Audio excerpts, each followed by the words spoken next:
Film César et Rosalie. Une autre forme de pollution atmosphérique, cette fois, peut avoir des conséquences sur la santé. Ce que l'on supposait depuis un moment vient d'être confirmé par un rapport de l'Institut de veille sanitaire publié hier.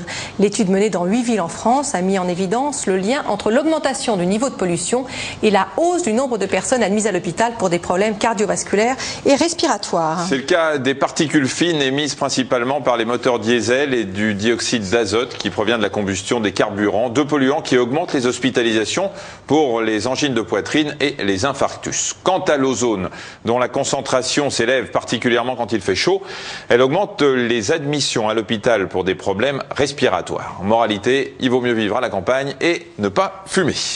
Ce matin, la 10e édition du Salon du diabète s'est ouverte à Paris. Cette maladie, qui est liée à une élévation anormale du taux de sucre dans le sang, touche près de 3 millions de personnes en France et le nombre de malades ne cesse d'augmenter.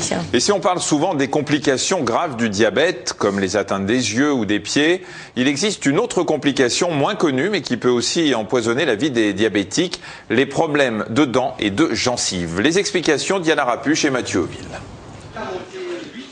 Morissette est diabétique depuis plus de 40 ans. Au fil des années, malgré plusieurs prises d'insuline chaque jour, ses vaisseaux sanguins ont été abîmés par le sucre, présent en quantité trop importante dans son sang. Ses yeux et ses pieds sont touchés, mais à côté de ces complications connues du diabète, elle a aussi depuis longtemps les dents et les gencives particulièrement sensibles. Le diabète, j'avais 17 ans et demi quand je l'ai découvert, enfin quand le médecin l'a découvert. Et puis petit à petit, comme toutes les complications du diabète, insidieusement, les dents, la dentition s'est détériorée. Depuis l'âge de 45 ans peut-être. On m'a effectivement soigné, détartré, et surveillé toute la bouche et le dentiste a extrait 3 dents et remplacé par un appareil fixe de 3 dents. Et pour l'instant, l'évolution s'est arrêtée là. Comme le sang, la salive des diabétiques contient trop de sucre. Les visites régulières chez le dentiste s'imposent donc pour éliminer la plaque dentaire qui abrite les bactéries responsables des caries. Ce qu'on peut dire pour le diabète, c'est que comme les germes, les bactéries, donc les germes aiment le sucre, ils sont gâtés avec le diabète et ils vont favoriser donc un développement plus rapide de la carie et des problèmes de gencives, c'est-à-dire qu'une gingivite pourra plus facilement déboucher sur un déchaussement que chez un sujet non diabétique. Ça pourrait aller jusqu'à la perte des dents, étant donné que l'évolution de cette maladie des gencives sera beaucoup plus rapide, les gencives seront atteintes, l'os alvéolaire, l'os maxillaire qui soutient les dents pourrait être atteint et on pourrait aboutir à la mobilité des dents, voire la perte des dents. D'autant plus que les vaisseaux sanguins abîmés des diabétiques les rendent moins sensibles à la douleur, les privant ainsi d'un système d'alarme qui pourrait permettre un traitement plus précoce. Caries, gingivite ou parodontite, atteinte de l'os de la mâchoire, ces problèmes sont très fréquents chez les diabétiques.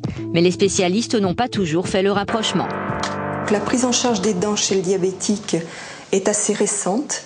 En fait, c'était un domaine assez négligé. On s'occupait des autres complications qui apparaissaient beaucoup plus graves, telles que les complications ophtalmologiques, rénales ou neurologiques. Et puis, il y a eu une sensibilisation grâce aux stomatologues qui sont venus nous voir en disant « Adressez-nous les patients avant qu'il ne soit trop tard, qu'il n'y ait plus comme solution que l'appareil dentaire ». Ces complications dentaires, on peut complètement les éviter en faisant des visites régulières, des détartrages fréquents, des dépistages de caries non très fréquents par des radios panoramiques de manière à vraiment vérifier qu'il n'y ait pas de caries débutantes. Et si une carie débutante apparaissait, donc elle serait traitée très très vite. Donc la prévention est fondamentale. Le dentiste doit toujours tenir compte des difficultés de cicatrisation des diabétiques lorsqu'il fait un soin et choisir un anesthésiant adapté. C'est donc au diabétique de signaler sa maladie avant toute consultation. Comme tout le monde, les diabétiques doivent aller au moins une fois par an chez le dentiste et augmenter la fréquence des visites si leur état de santé s'impose. Pour en savoir plus, sachez que vous pourrez retrouver une conférence sur ce thème au Salon du diabète qui se tient jusqu'à samedi. C'est à l'espace Charenton à Paris. Les renseignements sur le site de l'association France.